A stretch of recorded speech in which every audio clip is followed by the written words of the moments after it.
اب ہے نماز وتر، کیونکہ نماز وتر جو ہے یہ 5 نمازوں کا حصہ نہیں ہے، الگ نماز ہے. ٹھیک ہے. وتر کا لغوی معنی، یہ لغوی نہیں ہے، کیا ہے؟ لغوی. لغت کہتے ہیں ڈکشنری کو. لغت میں وتر واو کی فتح اور کسرہ کے ساتھ بھی پڑھا جاتا ہے، وتر اور وتر دونوں طرح. اور یہ طاق گنتی پر بولا جاتا ہے، آڈ نمبر پہ، جیسا کہ 1، 3 اور 5. وتر کا اصطلاحی معنی یہ ایک ایسی نماز ہے جو نماز عشاء اور طلوع فجر کے درمیان ادا کی جاتی ہے. اس کا وقت کب سے کب تک ہے؟ عشاء کے بعد سے طلوع فجر تک. عشاء کا وقت تو آدھی رات تک ہے نا، لیکن وتر بعد میں بھی پڑھے جا سکتے ہیں. اس کا یہ نام اس لیے رکھا گیا کیونکہ اس کو طاق طریقے سے ادا کیا جاتا ہے، یعنی 1 رکعت یا 3 رکعت یا اس سے بھی زیادہ.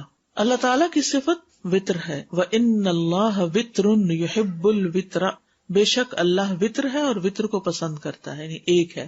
یہاں وتر ایک کے معنوں میں استعمال ہو رہا ہے. وتر کی نماز سنت مؤکدہ ہے، مومن کو اس کی حفاظت کرنی چاہیے. جو کسی دن وتر پڑھے اور کسی دن اسے چھوڑ دے، یعنی کبھی ونس ان اے وائل اگر چھٹ بھی جائے تو اس کا مواخذہ نہیں. جیسے سنت مؤکدہ کبھی انسان سے چھٹ جائے تو اس کا مواخذہ نہیں. سنت مؤکدہ کا مطلب یہ ہے کہ اس کی بہت تاکید کی گئی ہے. وتر کی نماز سنت مؤکدہ ہے، اس کا چھوڑنے والا گناہگار نہیں ہوتا، لیکن اس کا چھوڑنا ناپسندیدہ ہے. لیکن یکرہ ترکھا، مکروہ ہے اس کا چھوڑنا. وتر فرض نہیں. ٹھیک ہے نا، وتر فرض نہیں. وتر سنت رسول صلی اللہ علیہ وسلم ہے. حضرت علی کہتے ہیں وتر تمہاری فرض نماز کی طرح لازمی نہیں ہے، بلکہ رسول اللہ صلی اللہ علیہ وسلم نے اسے سنت قرار دیا اور فرمایا کہ بے شک اللہ وتر ہے اور وتر کو پسند کرتا ہے. اے اہل قرآن تم وتر پڑھا کرو، تاکید کی گئی ہے. تو وتر کی اہمیت اور فضیلت ہر مسلمان پر حق ہے. ابو ایوب انصاری رضی اللہ عنہ سے مروی ہے، کہتے ہیں کہ رسول اللہ صلی اللہ علیہ وسلم نے فرمایا وتر پڑھنا ہر مسلمان پر حق ہے. وتر پڑھنا ہر مسلمان پر حق ہے.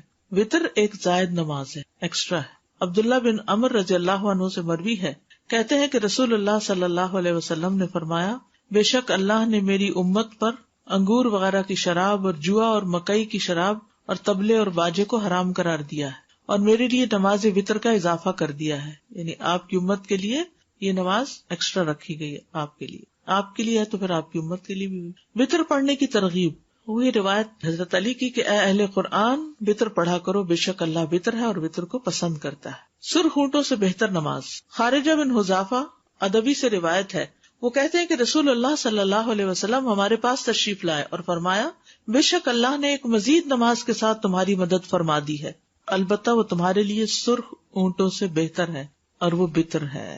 یہ رات کی آخری نماز ہے. جیسے دن کی نماز مغرب کے ساتھ وتر کی جاتی ہے، ایسے ہی رات کی نماز وتر نماز کے ساتھ وتر کی جاتی. عبداللہ رضی اللہ عنہ سے روایت ہے، نبی صلی اللہ علیہ وسلم نے فرمایا لوگوں اپنی رات کی آخری نماز وتر کو بناؤ. ٹھیک ہے. ابن عمر سے مروی ہے، کہتے ہیں کہ جو شخص رات کو نفل نماز پڑھے تو وہ اپنی آخری نماز وتر کو بنائے، کیونکہ رسول اللہ صلی اللہ علیہ وسلم اس کا حکم دیتے تھے. المغرب وتر النہار فاوتروا صلاۃ اللیل. نبی صلی اللہ علیہ وسلم نے فرمایا مغرب کی نماز دن کا وتر ہے تو رات کی نماز کو بھی وتر بناؤ. اسی طرح رات کے نوافل ہیں تو دن کے بھی نوافل ہیں. نبی صلی اللہ علیہ وسلم کا وتر پڑھنے کی وصیت کرنا. ابو ہریرہ رضی اللہ عنہ سے روایت ہے، وہ کہتے ہیں کہ مجھے میرے دلی دوست نبی صلی اللہ علیہ وسلم نے 3 چیزوں کی وصیت کی ہے کہ موت سے پہلے ان کو نہ چھوڑوں. ہر مہینے میں 3 دن روزے رکھنا، چاشت کی نماز پڑھنا اور وتر پڑھ کر سونا. چاشت کی نماز پڑھنا اور وتر پڑھ کر سونا. گھر والوں کو وتر کے لیے جگانا. عائشہ رضی اللہ عنہا سے روایت ہے، کہتی ہیں کہ نبی صلی اللہ علیہ وسلم تہجد کی نماز پڑھتے رہتے جبکہ میں آپ کے بستر پر لیٹی سوئی رہتی. جب آپ وتر پڑھنے کا ارادہ کرتے تو مجھے بیدار کر دیتے تو میں بھی وتر پڑھ لیتی. وتر چھوڑنے کی مذمت. امام احمد کہتے ہیں جو شخص وتر چھوڑ دے وہ برا انسان ہے، اس کی گواہی قبول نہیں کی جانی چاہیے. وتر کا وقت عشاء کے بعد سے طلوع فجر تک. عشاء کے بعد سے طلوع فجر تک. تمام فقہا کا اس بات پر اتفاق ہے کہ وتر کا وقت نماز عشاء کے بعد سے لے کر طلوع فجر تک ہے، اور اس پر بھی اتفاق ہے کہ اس کا سب سے افضل وقت سحری کا وقت ہے، فجر سے پہلے سحری کے وقت. نبی صلی اللہ علیہ وسلم نے فرمایا بے شک اللہ نے تمہیں مزید ایک نماز عطا کی ہے جو کہ وتر ہے، اسے عشاء اور نماز فجر کے درمیانی وقفے میں پڑھ لیا کرو. ٹھیک ہے. اول رات، درمیان رات یا آخر رات میں پڑھنا. مسروق سے مروی ہے، کہتے ہیں کہ میں نے عائشہ رضی اللہ تعالیٰ عنہا سے دریافت کیا کہ رسول اللہ صلی اللہ علیہ وسلم کس وقت وتر پڑھا کرتے تھے. انہوں نے کہا آپ صلی اللہ علیہ وسلم نے سبھی اوقات میں وتر پڑھے، رات کے شروع میں، اس کے درمیان میں اور اس کے آخر میں بھی. لیکن آخری زندگی میں آپ صلی اللہ علیہ وسلم کے وطر سحری کے وقت ہونے لگے تھے. اسی سے پھر سحری کا وقت جو ہے وہ زیادہ افضل ہے فجر سے پہلے. ابو سعید سے روایت ہے کہ نبی صلی اللہ علیہ وسلم نے فرمایا تم صبح کرنے سے پہلے پہلے وطر پڑھ لیا کرو. ابن عمر سے روایت ہے کہ نبی صلی اللہ علیہ وسلم نے فرمایا جب فجر طلوع ہو جائے تو تہجد اور وطر کا سارا وقت ختم ہو جاتا ہے اور لہٰذا فجر کے طلوع ہونے سے پہلے وطر پڑھ لیا کرو. یہ اس کا اصل وقت ہے، یعنی فجر طلوع ہونے سے پہلے. فجر طلوع ہونے کے بعد کیا شروع ہو جاتا ہے؟ فجر. وطر کا افضل وقت. جابر رضی اللہ عنہ سے روایت ہے، انہوں نے کہا میں نے نبی صلی اللہ علیہ وسلم سے سنا، آپ فرما رہے تھے تم میں سے جسے یہ خدشہ ہو کہ وہ رات کے آخر میں نہیں اٹھ سکے گا تو وہ وطر پڑھ لے پھر سو جائے، اور جسے رات کو اٹھ جانے کا یقین ہو وہ رات کے آخر میں وطر پڑھے، کیونکہ رات کے آخری حصے میں قرات کے وقت حاضری دی جاتی ہے اور یہ افضل ہے. ابو قتادہ سے مروی ہے کہ نبی صلی اللہ علیہ وسلم نے ابو بکر رضی اللہ عنہ سے پوچھا تم وطر کس وقت پڑھتے ہو؟ انہوں نے کہا میں وطر رات کے اول حصے میں پڑھتا ہوں. اور عمر رضی اللہ عنہ سے پوچھا کہ تم وطر کس وقت پڑھتے ہو؟ انہوں نے کہا کہ میں رات کے آخری حصے میں پڑھتا ہوں. ٹھیک ہے، ابو بکر کب پڑھتے تھے؟ اول حصے میں، اور عمر آخری حصے میں. آپ نے ابو بکر کے متعلق فرمایا اس نے احتیاط کو اختیار کیا ہے کہ کہیں قضا نہ ہو جائے، پڑھ کے سو. اور عمر رضی اللہ عنہ کے بارے میں فرمایا اس نے عزم اور قوت کو اختیار کیا، عزیمت کی راہ. انہوں نے رخصت کی، انہوں نے عزیمت کی. جسے رات سوئے رہنے کا خدشہ ہو وہ سونے سے پہلے وطر پڑھ لے. یہ سب سوال آپ لوگ کرتے رہتے ہیں کہ وطر کب پڑھیں، اگر نیند آ گئی تو پھر کیا ہوگا، تو پھر پہلے پڑھ لیں. ہر شخص کو اپنا زیادہ پتا ہوتا ہے نا. ابو درداء بیان کرتے ہیں میرے خلیل نے مجھے 3 باتوں کی وصیت فرمائی تھی، میں انہیں کسی صورت نہیں چھوڑتا. مجھے وصیت فرمائی کہ ہر مہینے 3 دن کے روزے رکھوں، وطر پڑھ کر سویا کروں اور دہا کے نفل پڑھوں سفر اور حضر میں. آج ہی مجھے کسی نے میسج کیا کہ میں حرم میں بیٹھی ہوں، کیا یہاں سنت پڑھے؟ کیا کہیں گے آپ؟ جی ہاں، کیونکہ وہاں تو گئی عبادت کے لیے، اور وہاں یعنی کہ سفر اور وہ نہیں کنسیڈر کریں گے، بلکہ والرکع السجود، کثرت سے رکوع اور سجدے وہاں کریں گے. طہر بیتی للطائفین والعاکفین والرکع السجود. تو وہ سجود صرف فرض نماز تھوڑی ہے امام کے پیچھے، اسے تو جتنی نماز آپ پڑھ سکتے، کیونکہ وہاں ایک نماز پڑھنے کا کتنا زیادہ اجر ہے. تو جس کو فکر ہو کہ اٹھ نہیں پاؤں گا وہ پڑھ کے سوئے. وطر پڑھ کر سونے والا عقل مند ہے. سعد بن ابی وقاص رضی اللہ عنہ سے مروی ہے کہ وہ عشاء کی نماز مسجد رسول صلی اللہ علیہ وسلم میں پڑھا کرتے تھے، پھر ایک ہی وطر پڑھا کرتے تھے، اس سے زیادہ وطر کی رکعت ادا نہیں کرتے تھے. تو ان سے کہا جاتا ابو اسحاق آپ نماز وطر کی ایک ہی رکعت پڑھتے ہیں، زیادہ نہیں پڑھتے، کیا وجہ ہے؟ وہ کہتے جی ہاں، میں نے رسول اللہ صلی اللہ علیہ وسلم کو فرماتے ہوئے سنا عقل مند وہ ہے جو سونے سے پہلے وطر ادا کر لیتا ہے. وطر کا آخری وقت، ابن عباس کہتے ہیں وطر کا آخری وقت فجر کے طلوع ہونے سے پہلے رات کا آخری وقت ہے اور فجر کی اذان کے شروع ہوتے ہی ختم ہو جاتا ہے. جب مؤذن اپنی اذان میں صبح کے وقت کو خوب تلاش کر رہا ہوتا ہے اس وقت وطر کا وقت ختم ہو جاتا ہے. لیکن جب اذان دینے والا اذان کہہ دے اور ایک مسلمان اپنی آخری رکعت میں ہو تو وہ اسے مکمل کرے گا. یعنی آپ نے 3 وطر شروع کر دیے، اتنے میں ادھر آپ نے اللہ اکبر کی، ادھر کیا ہوا، اذان شروع ہو گئی. اب آپ کیا کریں گے؟ وطر پورے کریں گے. تو کہتے ہیں کہ جب مسلمان اپنی آخری رکعت میں ہو تو اسے مکمل کرے گا، کیونکہ صرف اذان سننے سے طلوع فجر کا یقین نہیں کیا جا سکتا، اور اس میں کوئی حرج بھی نہیں ہے کہ اس وقت نماز پوری کر لی جائے. کیونکہ اس زمانے میں 2 اذانیں ہوتی تھی نا، ایک پہلی اور ایک دوسری. تو دوسری جو اذان ہوتی ہے وہ فجر کی ہوتی ہے. اب بھی آپ دیکھیں مکہ میں 1 گھنٹہ پہلے وہ نفل کے لیے اٹھاتے ہیں. وطر کی رکعات جہاں تک کم سے کم وطر کا تعلق ہے تو وہ 1 رکعت ہے، اور جہاں تک اس کی زیادہ سے زیادہ تعداد کا تعلق ہے تو وہ 11 رکعت ہے، میکسیمم 11 ہے. ایک قول یہ ہے کہ اس کی تعداد 13 رکعت بھی، لیکن زیادہ مناسب یہ ہے کہ اس کی تعداد 11 رکعت ہو. اگر کبھی 13 بھی پڑھ لی جائے تو کوئی حرج نہیں، ہم تو 3 سے اوپر نہیں جاتے. نبی صلی اللہ علیہ وسلم کا 7 سے کم اور 13 سے زیادہ وطر نہ بنانا. عبداللہ بن ابی قیس کہتے ہیں کہ میں نے عائشہ رضی اللہ عنہا سے پوچھا کہ رسول اللہ صلی اللہ علیہ وسلم کتنی رکعتوں پر وطر بناتے تھے؟ انہوں نے فرمایا 4 اور 3 پر یعنی 7، 6 اور 3 پر یعنی 9، 8 اور 3 پر یعنی 11، 10 اور 3 پر یعنی 13. لیکن 13 رکعتوں سے زیادہ اور 7 سے کم پر وطر نہیں بناتے تھے، اور فجر سے پہلے کی 2 رکعتیں نہیں چھوڑتے تھے.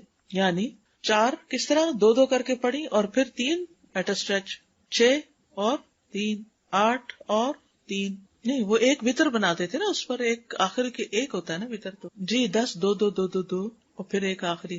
اور فجر سے پہلے کی 2 رکعتیں نہیں چھوڑتے تھے. ٹھیک ہے، جو جتنی تعداد میں چاہے وطر پڑھ لے، ابو ایوب انصاری سے مروی، وہ کہتے ہیں کہ رسول اللہ صلی اللہ علیہ وسلم نے فرمایا وطر پڑھنا ہر مسلمان پر حق ہے، بس جو 5 وطر پڑھنا چاہے تو 5 پڑھ لے، جو 3 پڑھنا چاہے تو 3 پڑھ لے، جو 1 پڑھنا چاہے وہ 1 پڑھ لے۔ میجورٹی 3 ہی پڑھتی ہے، لیکن کبھی سفر ہوتا ہے، کبھی بیماری ہوتی ہے تو کوئی حرج نہیں، یعنی رخصت تو موجود ہے نا۔ 1 وطر پڑھنے کی دلیل، ابن عمر رضی اللہ عنہما سے روایت ہے کہ ایک آدمی نبی صلی اللہ علیہ وسلم کی خدمت میں حاضر ہوا، جبکہ اس وقت آپ خطبہ دے رہے تھے، تو اس نے کہا رات کی نماز کس طرح ادا کی جائے، رات کی نماز کس طرح ادا کی جائے؟ آپ نے فرمایا 2 رکعت، پھر جب تمہیں صبح کا اندیشہ ہو تو 1 رکعت وطر پڑھ لو، وہ تمہاری پڑھی ہوئی سابقہ نماز کو طاق عدد میں تبدیل کر دے گی۔ اصل میں ہم نوافل تو پڑھتے نہیں، بس 1 وطر کی فکر ہے، تو اگر نوافل پڑھنے ہو ساتھ تو 2 کر کے وہ پڑھ کے پھر 1 الگ پڑھ لیں، یا پھر آخری 2 اور 3 اکٹھی کر لیں۔ 3 وطروں کی دلیل، ابن عباس سے مروی کہ نبی صلی اللہ علیہ وسلم 3 وطر پڑھتے تھے۔ پھر وہی بات ہے نا کہ کبھی 3 کبھی اس سے زیادہ، اور مختلف طریقے سے بھی، ابھی آگے دیکھیں کہ آپ 5 وطروں کی دلیل، عائشہ رضی اللہ عنہ بیان فرماتی ہیں رسول اللہ صلی اللہ علیہ وسلم فجر کی سنتوں سمیت 13 رکعت پڑھتے تھے، یعنی رات کی نماز آپ نے پڑھنی شروع کی 2 کر کے، ٹھیک ہے، 10 پڑھی اور پھر 1 وطر پڑھ لیا، پھر اس کے بعد فجر ہو گئی جب تو 2 رکعت اور پڑھ کے سنت پھر مسجد جاتے۔ وطر کا افضل وقت کون سا ہے؟ سحری کا وقت افضل ہے اس میں، اگرچہ عشاء کے بعد پڑھ سکتے ہیں، تو سحری کے وقت کیا پڑھے جاتے ہیں؟ تہجد پڑھے جاتے ہیں، تو تہجد کے بعد جب وطر پڑھیں گے تو اس طریقے سے پڑھ سکتے، ٹھیک ہے۔ اور اگر وہ 11 رکعت جو ہے نا اور 9 رکعت، اس میں 1 وطر ہے اور باقی سب نوافل ہیں، تہجد کی نماز ہے، اور وہ ساری ملا کے اگر پڑھیں تو وطر ہی کہلا دیں، یعنی وہ نماز وطر ہے۔ اب آگے بھی دیکھیے ذرا، عائشہ رضی اللہ عنہا بیان کرتی ہیں کہ رسول اللہ صلی اللہ علیہ وسلم فجر کی سنتوں سمیت 13 رکعتیں پڑھا کرتے تھے، 6 رکعتیں 2 کر کے پڑھتے، پھر 5 وطر ایٹ اے اسٹریچ پڑھتے، اس میں بیٹھتے نہیں تھے، اور ان میں صرف آخر میں ہی بیٹھتے تھے، ٹھیک ہے۔ 6 رکعتیں کیسے؟ 2 کر کے، اور اس کے بعد 5 کنٹینیوسلی۔ حضرت عائشہ سے روایت ہے کہ نبی صلی اللہ علیہ وسلم وطر پڑھا کرتے تھے، کبھی آپ 5 وطر اور کبھی 7 وطر پڑھتے تھے ایٹ اے اسٹریچ۔ 7 وطروں کی دلیل، ام سلمہ کہتی ہے نبی صلی اللہ علیہ وسلم 13 رکعات کو وطر بناتے، جب آپ عمر رسیدہ اور کمزور ہو گئے تو 7 وطر پڑھنے لگے۔ 7 وطر سے مراد 7 ایک نہیں، بلکہ وہ جو 2 والی رکھتے ہیں ان کے ساتھ ملا کے 7 بنے۔ 9 وطروں کی دلیل، سعد بن ہشام بن عامر سے روایت ہے، انہوں نے کہا میں نے عرض کی اے ام المومنین، مجھے رسول اللہ صلی اللہ علیہ وسلم کے وطر کے بارے میں بتائیے، تو انہوں نے کہا ہم آپ کے لیے آپ کی مسواک اور آپ کے وضو کا پانی تیار رکھتے تھے، تو اللہ رات کو جب چاہتا آپ کو بیدار کر دیتا، تو آپ مسواک کرتے، وضو کرتے، پھر 9 رکعتیں پڑھتے، ان میں آپ 8ویں کے علاوہ کسی رکعت میں نہ بیٹھتے، 8 رکعت ایٹ اے اسٹریچ پڑھ کے 8ویں میں اتحیات بیٹھتے، اور پھر آپ 1 رکعت اور پڑھتے، پھر اللہ کا ذکر کرتے، اس کی حمد بیان کرتے، اس سے دعا کرتے، پھر سلام پھیرے بغیر کھڑے ہو جاتے، پھر کھڑے ہو کر 9ویں رکعت پڑھتے، پھر بیٹھتے اور اللہ کا ذکر کرتے، اس کی حمد کرتے، اس سے دعا کرتے، پھر سلام پھیرتے جو ہمیں سناتے تاکہ ہم بھی اٹھ جائیں، پھر سلام کے بعد بیٹھ کر 2 رکعتیں پڑھتے۔ تو اے میرے بیٹے یہ 11 رکعتیں ہو گئیں، یعنی وطر کے بعد بھی 2 رکعتیں آپ کے عمل سے ثابت ہے کہ آپ پڑھتے تھے، ٹھیک ہے۔ اب اصل میں آپ کو پریشانی یہ ہو رہی ہے کہ یہ اتنی ورائٹی یاد کیسے رہے گی۔ اس میں آپ دیکھیے کہ ایک تو یہ ہے کہ آپ عشاء کے ساتھ 1 وطر پڑھ کے سو جائیں، ایک یہ ہے کہ آدھی رات کو اٹھیں اور 2 پڑھیں، 4 پڑھیں اور اس کے بعد وطر پڑھ لیں، 2 کر کے اور پھر وطر الگ ایک اکیلی پڑھ لیں، اور ایک یہ ہے کہ آپ 2 کر کے 6 پڑھیں اور اس کے بعد 5 وطر پڑھ کے، کیونکہ آپ 11 رکعت پڑھتے تھے، ٹھیک ہے۔ پھر اسی طرح یہ بھی کہ 8 ایٹ اے اسٹریچ پڑھ کے 8ویں میں بیٹھ کے پھر 9ویں میں کھڑے ہو کے اس طرح پڑھتے تھے، ٹھیک ہے۔ پھر جب اللہ کے نبی صلی اللہ علیہ وسلم کی عمر بڑھ گئی اور جسم پر کسی حد تک گوشت چڑھ گیا، جسم بھاری ہو گیا، تو آپ 7 وطر پڑھنے لگ گئے، اور 2 رکعتوں میں وہی کرتے جو پہلے کرتے تھے، بیٹھ کر پڑھتے۔ تو اے میرے بیٹے یہ 9 رکعتیں ہو گئی، یعنی بعد کی 2 رکعت۔ اور اللہ کے نبی جب کوئی نماز پڑھتے تو آپ پسند کرتے کہ اس پر قائم رہیں، اور جب آپ صلی اللہ علیہ وسلم پر نیند یا بیماری غالب آ جاتی اور رات کا قیام نہ کر سکتے تو آپ دن میں 12 رکعتیں پڑھ لیتے، یعنی وہ کمی نہیں آنے دیتے تھے اپنی عبادت میں، یعنی تہجد کی بھی قضا کرتے تھے۔ یہ مطلب اللہ سے محبت کا ثبوت نماز ہے۔ زبانی تو دعوے سبھی کرتے ہیں، ہم سب کرتے ہیں، ہمیں اللہ سے بڑی محبت ہے، والذین آمنوا اشد حبا للہ، بھی ثبوت کیا ہے؟ ثابت کرو، کچھ کر کے دکھاؤ۔ اس میں سب سے پہلے تو نماز ہے، وہ درست ہو۔ اس کے علاوہ وَيُطْعِمُونَ الطَّعَامَ عَلَىٰ حُبِّهِ، وہ اللہ کی محبت میں کھلاتے ہیں، اپنا مال خرچ کرتے ہیں۔ تو اللہ کی محبت کے لیے قربانیاں کرنی پڑتی، پھر اللہ کے راستے میں نکلنا، يُحِبُّهُمْ وَيُحِبُّونَهُ، لا یخافون لومۃ لائم، امر بالمعروف اور نہی عن المنکر کرتے ہیں، یعنی اپنا آرام پیچھے، اپنی خواہشات پیچھے، اپنی مرضی پیچھے، ہر چیز میں پرائرٹی کچھ اور ہے. ہم یہ چیز بھول جاتے ہیں. کہیں بھی دو چیزوں میں سے ایک آتی ہے نا، ایک ذاتی کام اور ایک دین کا کام. ہماری توجہ کس طرف چلی؟ آج میرے ساتھ بہت عجیب واقعہ ہوا. عجیب کیا ہوا، نارمل ہی ہے. میرا امتحان ہو گیا، ٹیسٹ ہو گیا، میں بالکل تیار ہونے لگی کلاس میں آنے کی، تو رادیہ دوڑتی کیونکہ تیمیہ کی بھی کلاس ہوتی ہے، پڑھا رہی ہوتی ہے، تو بچے اوپر آ جاتے ہیں، میرے پاس آ جاتے. تو پہلے تو کھیل رہی تھی، پھر روتی مائی بیک اور روئے جائے یار اب میں کیا کروں. اب یہ موقع ایسا نہیں کہ اس کو میں روتا چھوڑ کے میں تو پڑھانے جا رہی ہوں. اور تھوڑی دیر کے لیے جیسے کوئی شدید ہلا نہیں دیا جاتا، کیونکہ بچوں کے معاملے میں میرا دل بہت چھوٹا ہے، ان کی تکلیف دیکھ نہیں سکتی. اگر میرا کوئی بچہ کسی وقت روتا تھا یا کوئی اس کو تکلیف ہوتی تو میرے پورے جسم میں سنسنی دوڑ جاتی، مجھے تکلیف شروع. خیر اس کو تھوڑا بہلایا سہلایا، اتنے شکر ہے جی صاحب ابھی گھر ہی تھے، تو میں نے کہا آپ اس کو اٹھا لیجیے، کیونکہ میں اٹھا نہیں سکتی اتنے باری بچے. میں نے کہا اس کو اٹھا کے ساتھ لگا لیجیے، لا کے چاکلیٹ وغیرہ دی، کیونکہ بچے خود سے بہل جاتے ہیں.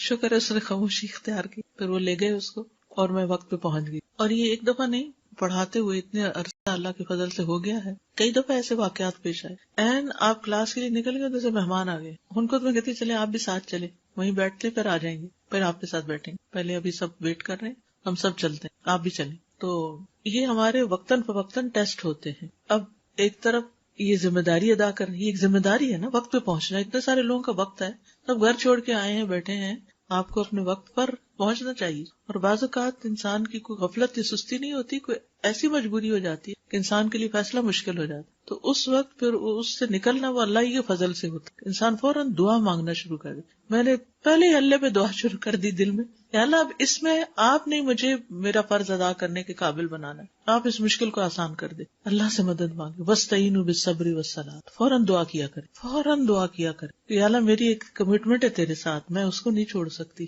اسی طرح بعض اوقات آپ نے اپنے لیے کچھ پیسے اکٹھے کر کے رکھے تھے، کوئی کام کرنا ہوتا کہ اچانک ونٹر ڈرائیو آ جاتی، یا کوئی اور اس طرح کا پروجیکٹ سامنے آ جاتا ہے، وہ چھت لیک کرنے لگ گئی ہے، چھت بنے گی، آپ نے عید کی پارٹی کے لیے پیسے اکٹھے کیے ہوئے تھے، اور رمضان میں اناؤنسمنٹ ہو گئی مسجد میں، تو اب وہ ڈبل مائنڈیڈ ہو جاتے ہیں. خواتین کو زیور بنانے کا شوق ہوتا ہے، آپ نے جیولری کے لیے پیسے جمع کیے ہوئے تھے، اچانک کوئی اتنا شدید بیمار پڑ گیا یا کچھ کوئی بھی ایسی چیز آ جاتی، تو اس وقت انسان پھر یہ دیکھتا ہے کہ مجھے اب کس طرف کو کرنا ہے. کبھی ایسا بھی ہوتا ہے کہ ایک اللہ کا حکم ہوتا ہے، ایک اللہ کی دی ہوئی اجازت اور رخصت ہوتی ہے، اور ہمارے اندر کی ایک اور خواہش ہوتی، تو اس میں بھی دیکھنا ہوتا ہے کہ اب اللہ ہی کا حکم چلے گا چاہے ہماری مرضی نہ بھی ہو. تو یہ پرائرٹیز جو ہے زندگی میں یہ بہت اہم ہے، اور ان کا امتحان ہوتا ہے. کہنے کی بات یہ تھی کہ ان کا امتحان ہوتا ہے. آپ بڑے سکون سے وضو کر کے بڑے خوش مسلح کی طرف بڑھ رہے تھے، اچانک آپ کے ہسبینڈ گھر میں داخل ہو گئے، تو پہلے مجھے کھانا دے دو پھر اس کے بعد نماز پڑھ لیں. اب وہ جو آپ کا موڈ بنا ہوا ہوتا ہے نا، موڈ بنانا پڑتا ہے نا اچھی نماز کے لیے،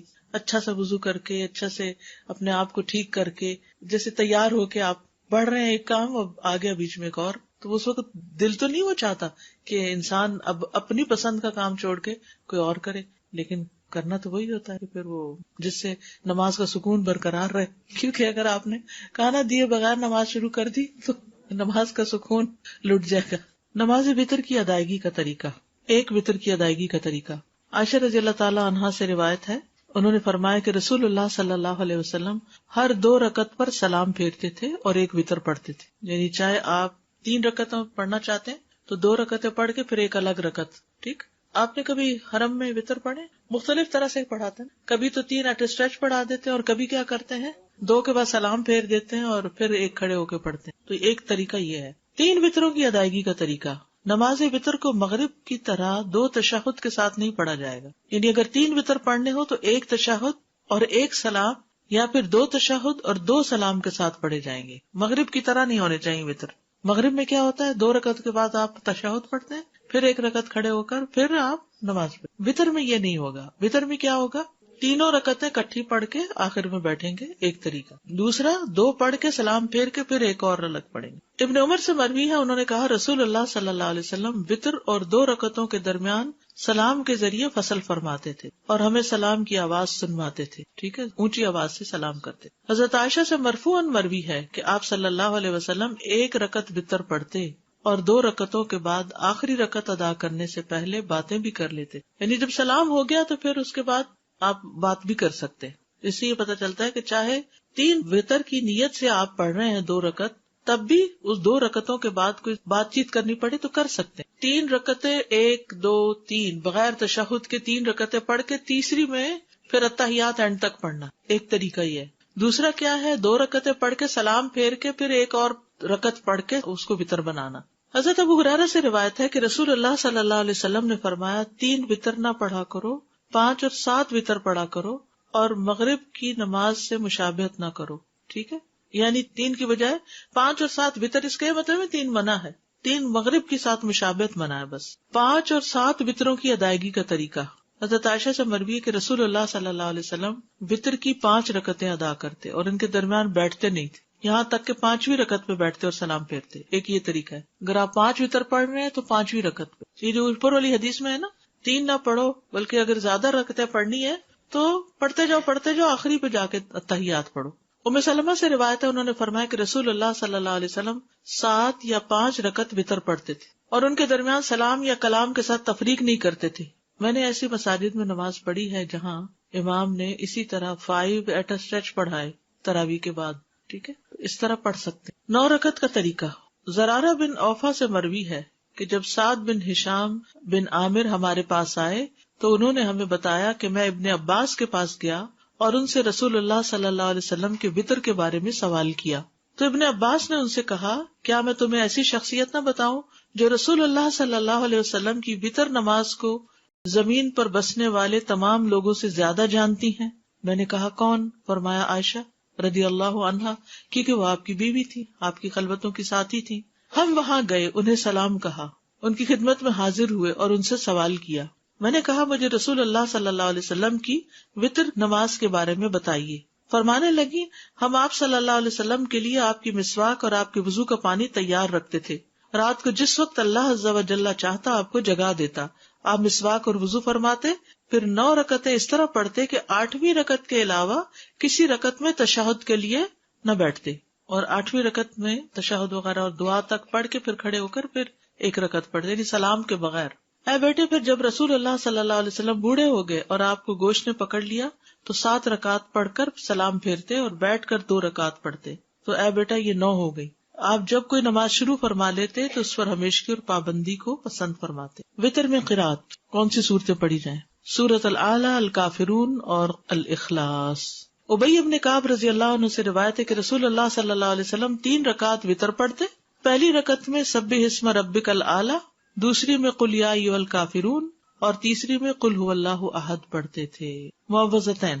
عبدالعزیز بن جراج کہتے ہیں کہ ہم نے ام المومنین عائشہ رضی اللہ عنہا سے پوچھا کہ رسول اللہ صلی اللہ علیہ وسلم وتر میں کون سی صورتیں پڑھتے تھے، تو انہوں نے کہا پہلی رکعت میں سبح اسم ربک الاعلی، دوسری میں قل یا ایھا الکافرون اور تیسری میں قل ھو اللہ احد اور المعوذتین، یعنی یہ بھی آتا ہے، خالی قل ھو اللہ بھی آتا ہے اور اس کے ساتھ معوذتین بھی آتے ہیں۔ سورۃ النساء کی آیات۔ ابو موسیٰ اشعری رضی اللہ عنہ دوران سفر مکہ اور مدینہ کے درمیان تھے تو انہوں نے عشاء کی نماز 2 رکعت پڑھی، پھر کھڑے ہوئے اور 1 رکعت وتر پڑھا اور اس میں سورۃ النساء کی 100 آیتیں پڑھی۔ ٹھیک ہے، تو ایسے بھی وتر پڑھ سکتے ہیں، 1 رکعت لیکن بہت لمبی رکعت۔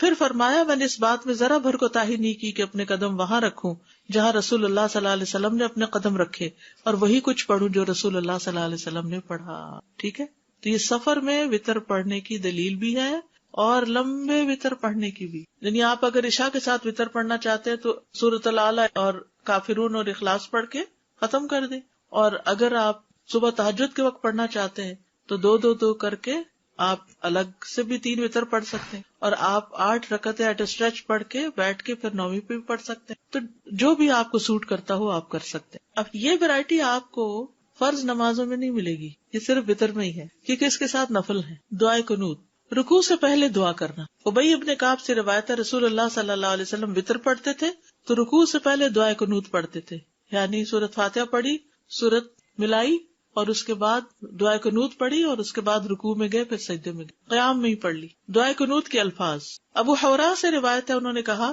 کہ حسن بن علی رضی اللہ عنہما نے بیان کیا کہ رسول اللہ صلی اللہ علیہ وسلم نے مجھے کچھ کلمات سکھائے جنہیں میں قنوت وتر میں کہا کروں۔ اللہم اہدنی فی من ہدیت وعافنی فی من عافیت وتولنی فی من تولیت وبارک لی فی ما اعطیت وقنی شر ما قضیت انک تقضی ولا یقضی علیک وانہ لا یذل من والیت ولا یعز من عادیت تبارکت ربنا وتعالیت. ایک اور دعا علی بن ابی طالب رضی اللہ عنہ سے مروی ہے کہ رسول اللہ صلی اللہ علیہ وسلم اپنے وتر کے آخر میں یہ کہا کرتے تھے: اللہم انی اعوذ برضاک من سخطک وبمعافاتک من عقوبتک واعوذ بک منک لا احصی ثناء علیک انت کما اثنیت علی نفسک. اور ایک اور دعا بھی جو پڑھتے ہیں: اللہم انا نستعینک ونستغفرک ونؤمن بک ونتوکل علیک ونثنی علیک الخیر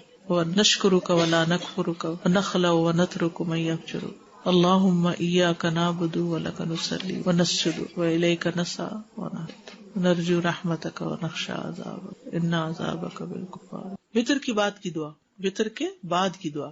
ابی ابن کعب سے روایت ہے کہ رسول اللہ صلی اللہ علیہ وسلم 3 رکعت وتر پڑھتے، پھر جب فارغ ہوتے تو فراغت کے وقت 3 دفعہ سبحان الملک القدوس، پاک ہے بادشاہ نہایت مقدس، یعنی اللہ تعالیٰ کی تعریف بیان کرتے، یہ پڑھتے. آخری مرتبہ لمبا کر کے پڑھتے سبحان الملک القدوس سبحان الملک القدوس سبحان الملک القدوس، ایسے لمبا کر کے. جیسے عام نماز کے بعد ہم کیا پڑھتے سلام پھیر کے اللہ اکبر استغفر اللہ استغفر اللہ استغفر اللہم انت السلام. تو وتر کے بعد کیا پڑھتے سبحان الملک القدوس. وتر کے دیگر احکام: ایک رات میں ایک ہی وتر، ایک رات میں ایک وتر. قیس بن تلق سے مروی ہے، کہتے ہیں کہ تلق بن علی رضی اللہ عنہ رمضان میں ایک دن ہمارے پاس تشریف لائے اور ہمارے یہاں شام کی اور افطار کیا، پھر ہمیں اس رات نماز پڑھائی اور ہمیں وتر بھی پڑھائے. پھر اپنی مسجد کی طرف چلے گئے اور وہاں اپنے ساتھیوں کو نماز پڑھائی، اور جب وتر باقی رہے تو ایک شخص کو آگے کر دیا اور کہا اپنے ساتھیوں کو وتر پڑھاؤ، بے شک میں نے رسول اللہ صلی اللہ علیہ وسلم سے سنا ہے آپ فرماتے تھے ایک رات میں 2 وتر نہیں. ٹھیک ہے، ایک رات میں 2 دفعہ وتر نہیں. کیونکہ بعض اوقات لوگ سوال کرتے ہیں کہ اگر ہم وتر پڑھ کے سو گئے، اٹھے اور کچھ نفل پڑھنا چاہے تو کیا پڑھ سکتے ہیں؟ بالکل پڑھ سکتے. پھر اگلا سوال یہ پوچھتے ہیں کہ اس کے بعد پھر دوبارہ وتر پڑھیں گے؟ نہیں، دوبارہ وتر نہیں پڑھیں گے. ٹھیک ہے، جب رات کے پہلے حصے میں وتر پڑھ لیا جائے تو آخری حصے میں قیام کا طریقہ، سنت یہ ہے کہ جو رات کے اول حصے میں وتر پڑھ لے اور آخری رات میں قیام کرے، اسے چاہیے کہ اس کے لیے جتنا آسان ہو وہ وتر کے بغیر 2 رکعت کر کے پڑھتا جائے. ٹھیک ہے، یعنی آپ وتر پڑھ کے سو گئے تو اٹھے اور آپ کا دل چاہ رہا ہے اب نفل پڑھنے کو، تو کوئی پابندی لاک نہیں لگ گیا کہ اب اس کو کھولا نہیں جا سکتا، آپ 2 رکعتیں پڑھتے رہیں. ابن باز کہتے ہیں جب آپ نے اول حصے میں وتر پڑھ لیا ہو، پھر اللہ آپ کے لیے آخری پہر میں قیام کرنا آسان کر دے تو اللہ آپ کو جتنی توفیق دے آپ 2 کر کے رکعت پڑھتے جائیں، لیکن وتر نہ پڑھیں. اگر کسی وجہ سے وتر رہ جائے تو اس کو ادا کرنے کا طریقہ، قضا کیسے ہوتی ہے وتر کی؟ اگر تو آپ کی اذان ہو رہی ہے اور اگر فجر نہیں شروع ہوئی تو آپ کیا کریں گے؟ وتر پڑھ لیں گے. لیکن اب کیا ہوا، وتر بھی گئے اور سنت بھی گئی اور آپ نے فرض پڑھ لیے کہ وقت تھوڑا تھا، تو اب آپ کیا کریں گے کہ بعد میں جب سورج نکلے گا تو سنت پڑھ لیجیے فجر کی اور اس کے ساتھ 2 رکعتیں پڑھ لیجیے، کیونکہ دن کی رکعت جو ہے وہ، یعنی یہ وتر رات کے لیے تھا تو رات تو گزر گئی. تو ایک طریقہ یہ ہے کہ طاق کے ساتھ ایک اور ملا لیجیے. یہاں دیکھیے حضرت عائشہ سے روایت ہے کہ جب رسول اللہ صلی اللہ علیہ وسلم کی رات کی نماز بیماری یا کسی اور وجہ سے رہ جاتی ہو تو دن میں 12 رکعتیں پڑھتے، 13 یا 11 یا 9 نہیں پڑھتے تھے. سمجھ گئے؟ ابن عثیمین کہتے ہیں اگر وتر نہ پڑھا ہو اور فجر طلوع ہو جائے تو پھر وتر نہیں پڑھنا چاہیے، یعنی سنتیں وغیرہ. لیکن اگر آپ 3 رکعت وتر پڑھتے ہیں تو دن میں 4 رکعت کر کے پڑھ لیں، 5 پڑھتے ہیں تو 6 پڑھ لیں، یعنی جو آپ کی عادت ہے اس کے مطابق دن میں اس کو ایون نمبر کر لیں. کیونکہ نبی صلی اللہ علیہ وسلم کی جب رات کی نماز چھوٹ جاتی تو دن میں 12 رکعت ادا کرتے، یعنی 11 نہیں پڑھتے تھے، 12 پڑھتے تھے. ایک ہی وتر پڑھنا.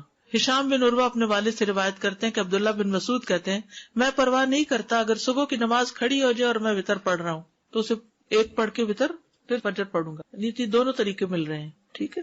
سفر میں سواری پر وتر پڑھنے کا جواز، ویسے تو صرف نفل پڑھ سکتے ہیں نا، تو وتر بھی پڑھ سکتے ہیں. ابن عمر رضی اللہ عنہ سے روایت، انہوں نے فرمایا نبی صلی اللہ علیہ وسلم سفر کے دوران رات کی نماز اپنی سواری پر اشارے سے پڑھتے تھے، یعنی نفل وغیرہ. تہجد کی نماز کیا کرتے تھے؟ سواری پر ہی، خواہ اس کا جدھر کو بھی منہ ہو جاتا. اسی طرح نماز وتر بھی اپنی سواری پہ پڑھ لیتے، لیکن فرض نماز سواری پہ نہیں پڑھتے تھے. تو بہت بہنیں بار بار اصرار کرتی ہیں اور پوچھتی ہیں کہ ہم گاڑی میں نماز پڑھ لیں. فرض نہیں پڑھ سکتے، نوافل پڑھ لیں جتنا دل چاہتا ہے. وتر کے بعد نماز پڑھنے کا جواز، سنت یہ ہے کہ وتر رات کی آخری نماز ہو، لیکن اگر وتروں کے بعد کوئی 2 رکعت ادا کرنا چاہتا تو ایسا کرنا جائز ہے. نبی صلی اللہ علیہ وسلم نے ایسا کیا ہے.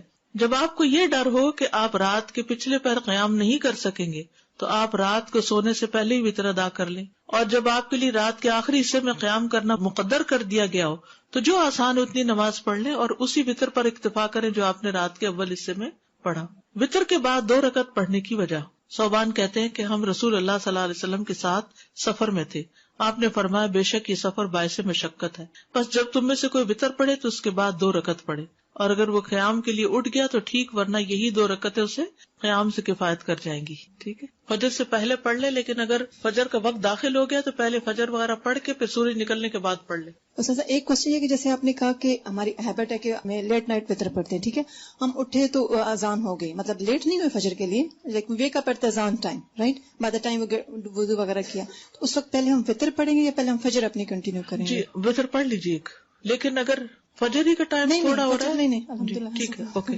استاذ ایک اور یہ تھا کہ جیسے بھی آپ نے یہاں پہ بھی تھا کہ وتر کے بعد 2 رکعتیں پڑھنے کا جواز، تو یہ اکثر میرے مسجد میں یہ ہوا کہ اسپیشلی تراویح میں کہ جب امام صاحب نے وتر بھی پڑھا دیے تو some of the people they stand up to pray 2 رکعت، اور وہ ریزن یہ دیتے ہیں کہ اگر ہم یہ نہیں پڑھیں گے تو جتنی ہم نے تراویح پڑھی وہ ایکسپٹ نہیں ہوں گے۔ That was the reason one of the lady she told me, I ask, یہ نہ سمجھی کی بات ہے، تو وہ مطلب وہ اسی وقت 2 رکعت تو نہیں پڑھنا، وہ تو یہ کہ اگر آپ لیٹ نائٹ اٹھے مطلب رات کے آخری اس وقت بھی پڑھ سکتے ہیں، بعد میں بھی پڑھ سکتے ہیں، جواز ہے اس کا۔ جی ابھی آپ نے کہا جیسے بات ہو رہی تھی نماز کے قیام ضروری ہے، اصل کسی سچویشن ایسی ہو گئی تھی تو میں اس لیے پوچھ رہی ہوں، اس کوشچن نے مجھ سے پوچھا تھا، تو he was travelling and he himself was driving the car, اور وہ راستے میں ہائی وے پہ ایکسیڈنٹ کچھ تھا تو ان کی نماز بالکل، ہی واز ورینگ کہ کیا ہو ادھر ہی بیٹھے تو وہ یہی ہو رہا تھا کہ ان کو کہتے کہ میں اس طرح انٹینشن رکھوں گا کہ اسٹیئرنگ ہولڈ کر لوں گا لیکن آئی ول پرے کہ وہ اس کو آپ تاخیر نہیں کر سکتے، پڑھنا چاہیے اس کو۔ جزاک اللہ۔ السلام علیکم۔ وعلیکم السلام۔ استاذہ دعائے قنوت کی جو بات ہو رہی تھی وہ رکوع کے بعد پڑھیں گے ہم کہ رکوع سے پہلے؟ رکوع سے پہلے پڑھنا افضل ہے، بعد میں بھی پڑھنے کی رائے ملتی ہے۔ اچھا، کیونکہ اکثر نمازوں میں تو بعد میں ہی پڑھتے ہیں نا رکوع جی، لیکن یہ کہ پہلے بھی پڑھنے تو ٹھیک ہے۔ سبحانک اللہم و بحمدک، اشہد ان لا الہ الا انت، استغفرک و اتوب الیک۔ السلام علیکم و رحمۃ اللہ وبرکاتہ۔